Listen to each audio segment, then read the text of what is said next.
There was a signature sound of my Jimmy Choos as they echoed through the hospital corridors where no stilettos had ever roamed before. Click, clack, click, click, click, click, click, click. That was the signature sound that Dr. Mushtaq Jr., Brian, had arrived in the neurology medical ward. It signaled to my colleagues, nurses, and patients the following titles were present: neurologist, epilepsy specialist, and never to recover chocolate addict. Shh. I entered neurology at a time that less than 5% of neurologists were women. Your first female member entered in 1927. The American Academy of Neurology was 30 years behind you. I knew very quickly to keep my head down, keep my heels on, and stay laser focused. But the truth of the matter was, I was very overwhelmed, struggling to keep up with sleep-deprived 80 to 90-hour work weeks. My single prayer every morning was that nobody would figure out this dark, shameful secret that I was hiding underneath my starched white lab coat. So where are your fancy wingtip shoes? Ooh, and I saw a few Soul Sister stilettos and your Nike Converse. Where are they taking you in a path in life? We often walk through life mindlessly, collecting additional degrees, titles, trying to reach a sales goal. We're temporarily happy when we reach that point, and then we step back and think something is missing. My life isn't quite balanced. So we set a new goal, and we repeat this stress and success cycle. And that's the real reason I am here today, with this message of, could you redefine your personal life, knowing that MDRT focuses on development of a whole person from this point of view, that inner peace is now your new success. How did I come to this journey myself as a doctor speaking on mindfulness?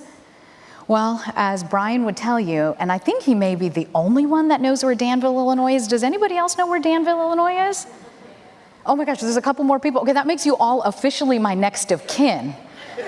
I mean, I normally don't meet anybody that knows about the small town where I was born and raised. I am the daughter of immigrants to the United States. My parents left the land of mixed masala for the land of deep fried butter. And they had one success mantra for their only daughter: we have one daughter and you will become a doctor. I guess you all agreed with them, you were all in on it.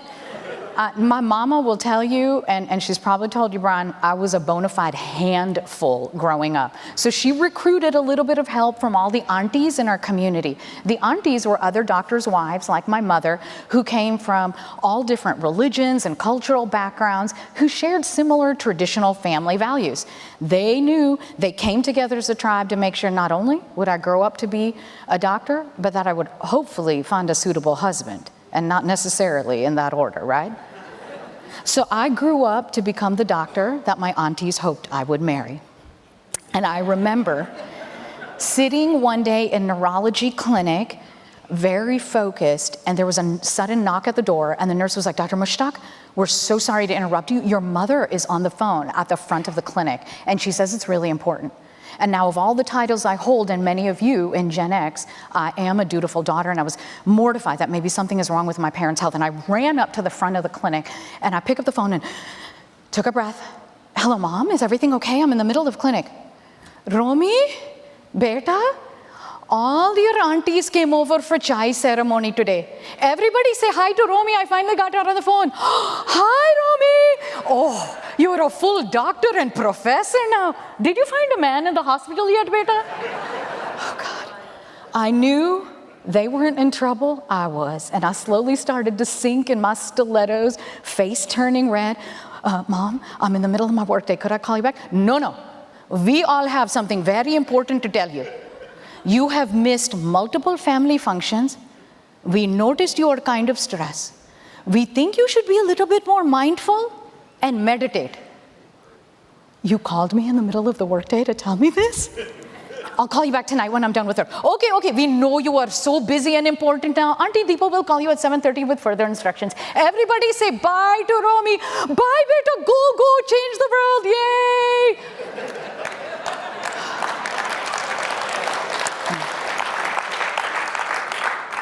As a woman trying to be an important neurologist, I felt like I had just been spiritually assaulted. So if you're sitting here wondering why Ian, as the head of your committee for this meeting, and the rest of that wonderful committee would invite a doctor to talk about mindfulness, take a moment to breathe, be present, and trust that there's a message your mind needs to hear and something that your heart needs to feel. There's a misnomer these days that mindfulness is about giving up all those titles and degrees and assets that we desire, denouncing them, moving to Eastern Asia, putting on some robes, and sitting in a temple with monks. Mindfulness, in modern day psychological terms, means this one simple thing. I am present. I am here now. It is a present-centered awareness without any judgment. And I realize, talking to all this room full of brilliant, analytical, financial minds, you're thinking, yo, Ro, I can't turn off the judgment. That's our analytical minds. Judgment is when we put emotion with that. So many of you have heard of mindfulness. It's now making the rounds and becoming very trendy in media, regular news coverage, anywhere from Harvard Business Review to the Wall Street Journal, everyday media like Time Magazine, and it can kind of be a put-off. Is this some spiritual movement that's overtaking the business world? I'm here, hopefully, in this session and the afternoon to show you that it is neither media hype nor it is a temporary trend. But it is one of the smartest decisions you could make for your personal health and your business's bottom line. So much so that leading business and law schools now have mindfulness-based stress reduction and mindful leadership classes for their students. Our journey today, let's redefine the chaos in all of our lives, a little dose of mindful medicines on how to heal stress, and talk about how to cultivate calm.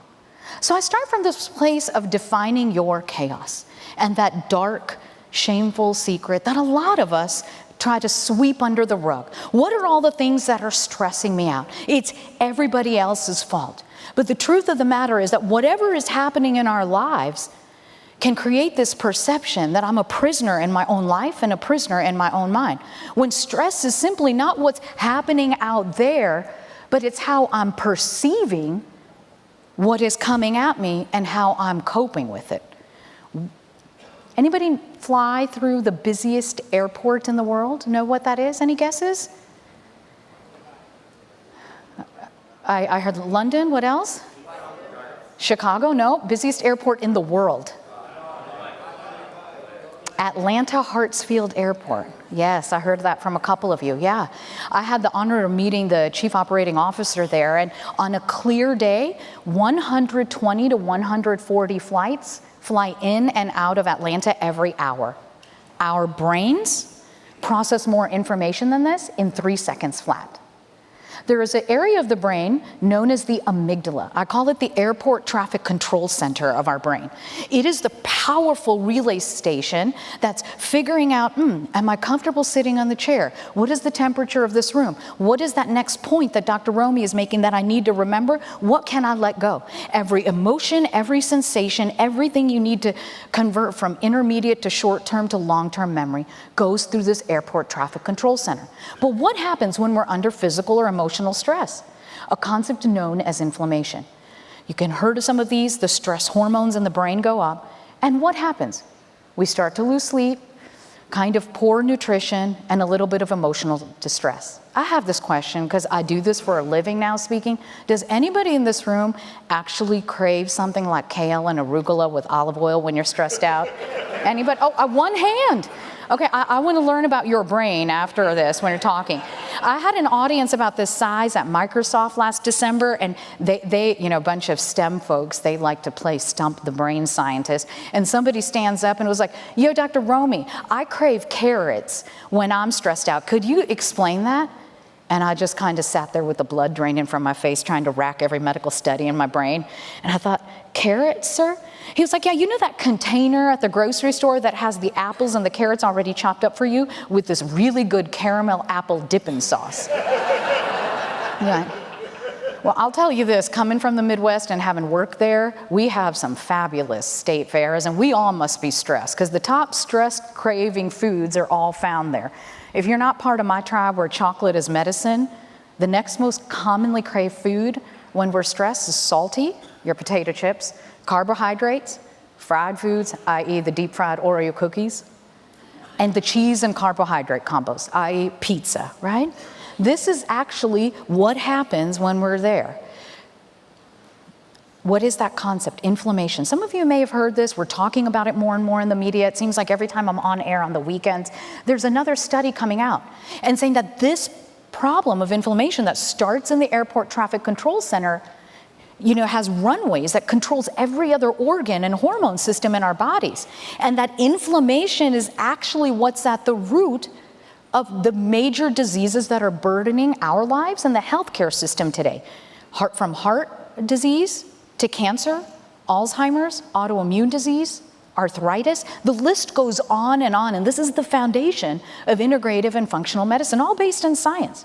So you're thinking now, well, how do I know if that's me? Well, if you come to see us in clinic at the Center for Natural and Integrative Medicine in Orlando or any other clinic like this, there's a battery of labs we can collect looking for markers of inflammation in your blood, in your urine, your hormones, test your heart rate variability. It all sounds rather complicated, but here are 3 simple questions that I know the integrity of the airport traffic control center in your brain. The first place it starts is in our circadian rhythm and our management of sleep. So I answer one of these 3 questions. You can do this personally. Do you have difficulty falling asleep because you can't shut your thoughts off in your mind? Do you wake up in the middle of the night, maybe to use the restroom, but you find you can't go back to sleep? Now you're just wide awake, so you're like, let me just answer a few emails or run a load of laundry before the kids get up, right? Or you may be telling me, Doc, I get that prescribed 6 to 8 hours of sleep, but I wake up feeling exhausted, like I got ran over by a semi-truck. Yeah, those are the ones that I worry about you the most. Find me after the lecture and we'll chat, right? These is how I know your airport traffic control center is off. Now, from time to time when we all have deadlines, this can happen. But if this is happening for more than 3 to 5 days in a row, it's a signal that the inflammation has taken over and that the paradigm of medicine is now changing. That the 3-4 top causes of hospitalizations and death for men and women in the United States are no longer based on one condition, obesity, but that one imbalance of inflammation is leading to people that have a myriad of problems like depression, heart disease, cancer, and diabetes. Why am I talking to you all about this and so passionate? Because the Center for Disease Control, running their last workplace study in 2015, measuring how stressed we are in the United States, found that 90% of outpatient doctor's office visits are due to stress-related illnesses. So that if we managed our stress, we wouldn't be seeing the doctors as much. And what was the number one thing that was bringing individuals to the office complaining of stress? Was our jobs. So I don't just tell this to you as a brain doctor and a medical journalist, but I share this story with you as a patient.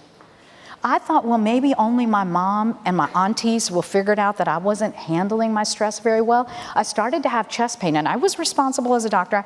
I went to the doctor. They told me, you're a typical type A personality, junior faculty member, take an antacid, lay off the chocolate. I followed orders for like a week. It didn't get better, so I added the chocolate back on, right? Good doctor, yeah.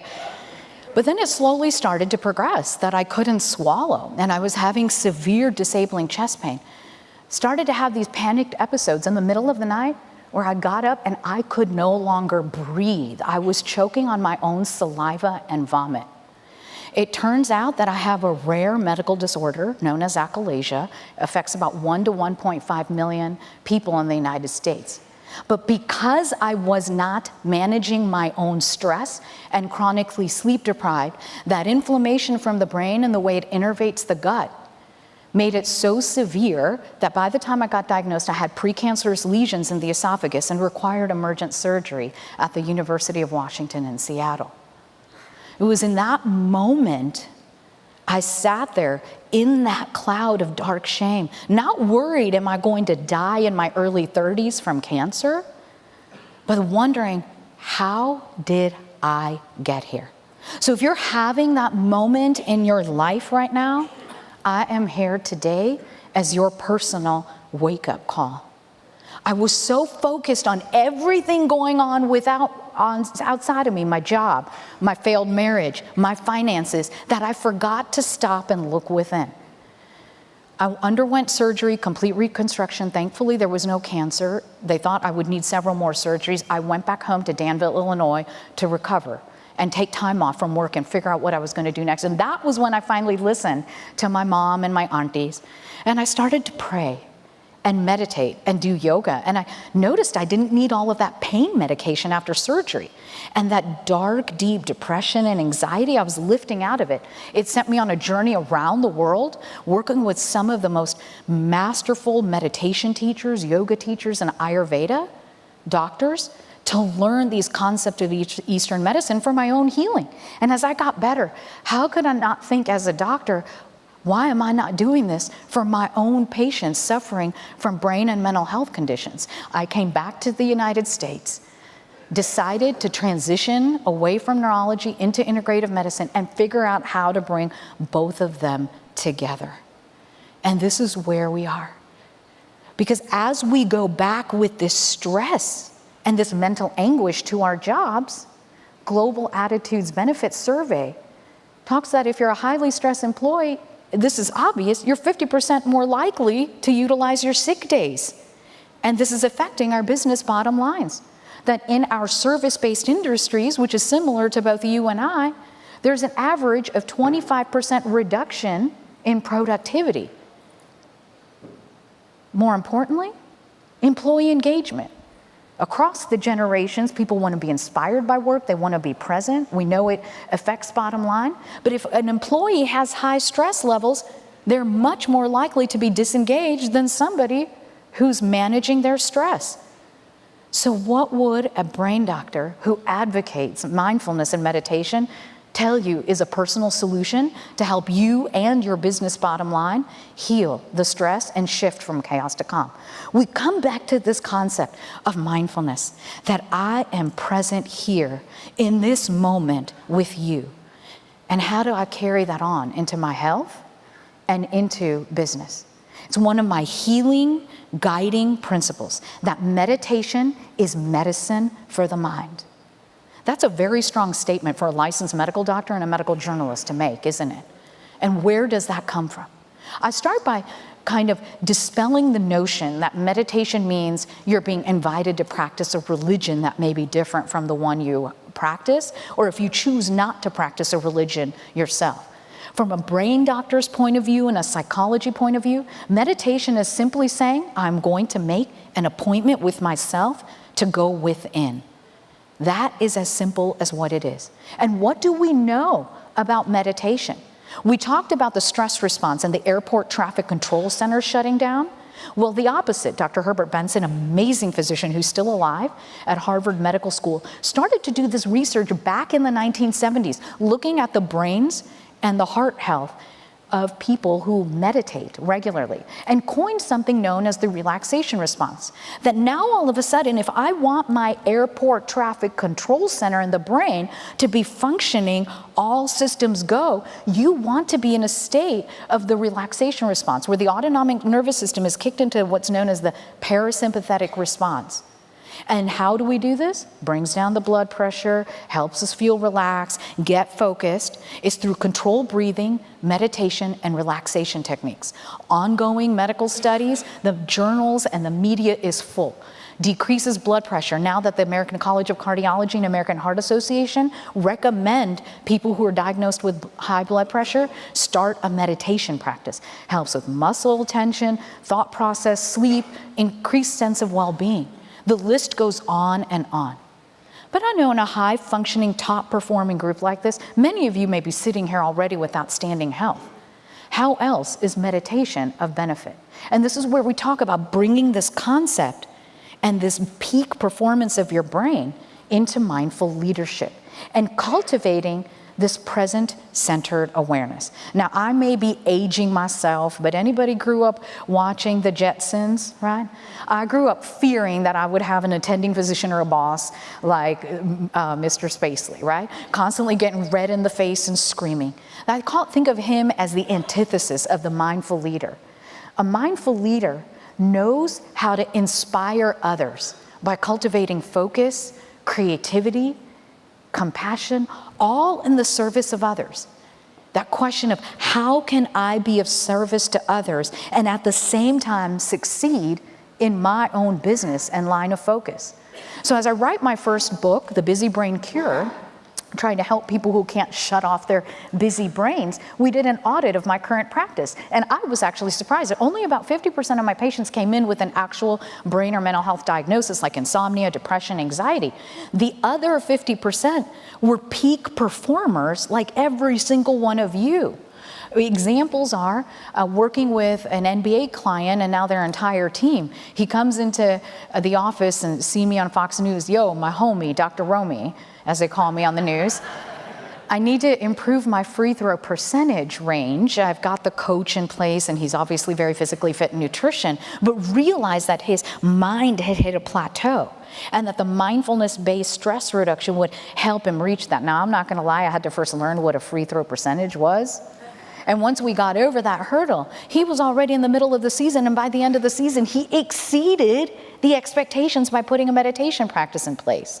I work with dozens of C-suite level executives and Fortune 500 companies and associations who are facing the challenges that this unique environment today in the United States and globally brings us, especially when it comes to managing stressful employees during acquisitions and mergers. One of my favorite ones, our clinic lobby is pretty large, and I go out and people had recognized there was a Grammy Award-winning rap artist who had come in to see me, and it stands up from the other side of the office and says, "Yo, Ro, my head is full of some negativity and I want to channel some positivity and creativity back into my rap music.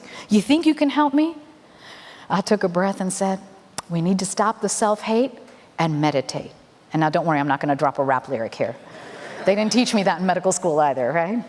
So really the idea is, in order to achieve peak performance, meditation not only helps us calm down the inflammation and health, but once we turn that stress response off in our airport traffic control centers, we now are engaging the creative centers of the brain, we become laser focused on our task, improve productivity and our peak performance.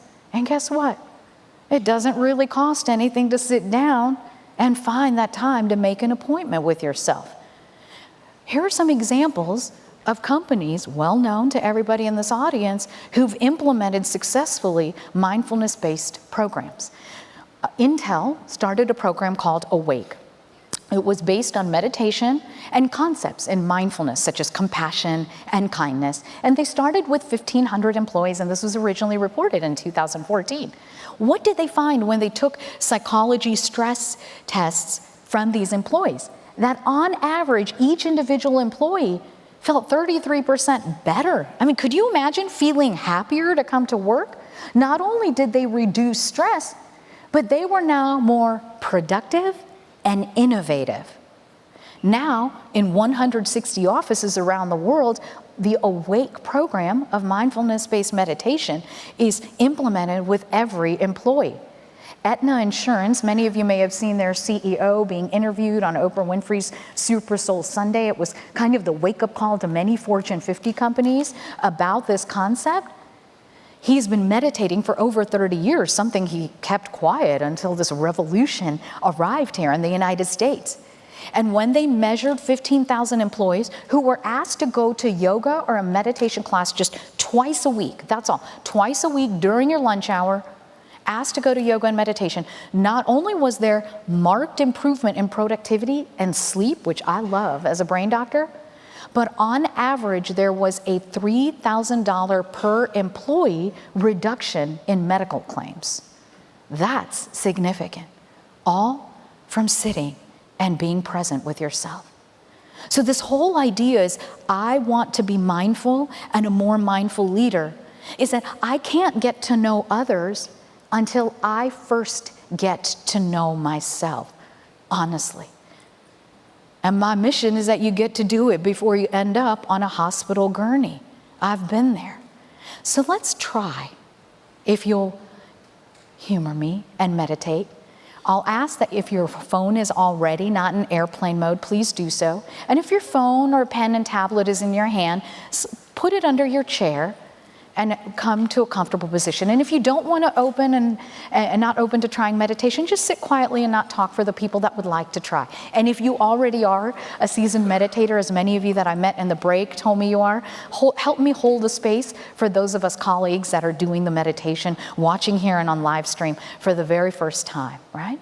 Find a comfortable position in your chair. You can cross your legs, keep your legs uncrossed, hands down to the side or in your lap, whatever's most comfortable. I'm going to ask you to close your eyes. Good. And you can take a moment and open your eyes and peek around to make sure everybody else close their eyes. Go ahead and do that if you need to. Yeah, and if you don't feel like closing your eyes, just find a focal point on the floor to keep your gaze. And take a nice deep inhale in through your nose. Hold the breath. And open the mouth and exhale out deeply. Beautiful. Inhale, 1, 2, 3. Hold the breath. Exhale, 1, 2, 3, 4. As you inhale, expand your belly out towards me, towards the stage, like you're growing a bowling ball in there. Hold the breath and exhale. Belly back towards your spine. 3, 4. Excellent. I'll mind the time. You continue this deep breathing. Inhaling, 2, 3. Holding the breath, and exhale. 2, 3, 4.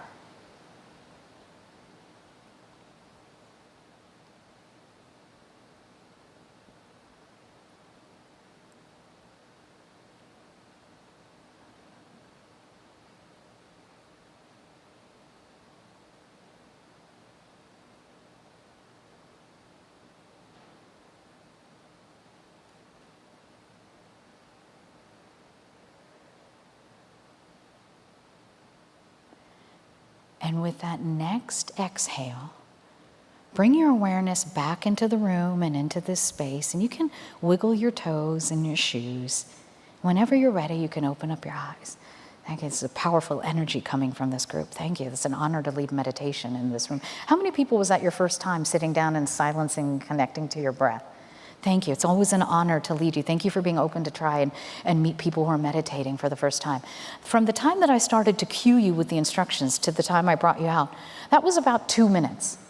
This controlled breathing exercise, doing it for 3 minutes, is what it takes on brain scans to switch the amygdala, the airport traffic control center, from a stress response to a relaxation response, and that all airport runways are flowing. It is one of the most favorite exercises that I get feedback on from my corporate clients, that when they're about to start a meeting, especially people coming from different divisions and cell phones are out and people are focused, or a contentious agenda, that everybody puts everything down and does this breathing exercise for 3 minutes, brings everybody focused and present. This is the foundation for starting a meditation practice. This afternoon in the workshop, I will be teaching you how to take an entire practice home, to heal and lead from a calm consciousness. And we'll be having a full meditation session tomorrow morning where we'll be doing more meditating and less talking. So one of the most common questions I get as I wrap up is, Dr. Romie, do you meditate every day, or do you just kind of go on and talk about the science and do this? If you talk to my team, either my clinic or my team that handles all my speaking and media engagements now, they will tell you that every day my schedule is built around my meditation time. Why do I meditate every day?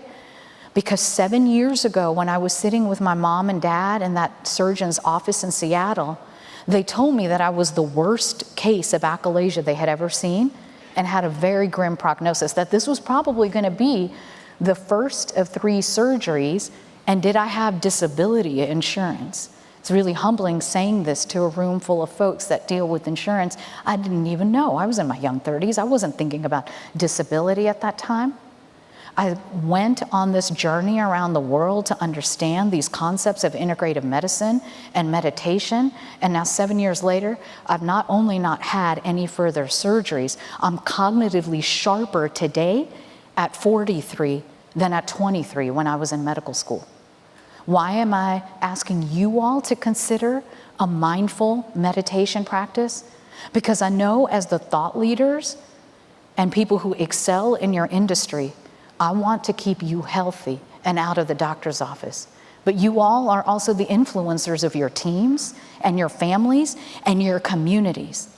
That we must shift from this place of a stress success cycle to finding that inner peace. And don't think us aunties won't call you in your office if you get stressed out, to remind you to meditate, because we are the voice of resistance and self-judgment and self-hate. And when that comes up, listen to our daughter Romie. Take a moment and breathe and meditate. I'm Dr. Romie, and inner peace is your new success. Thank you.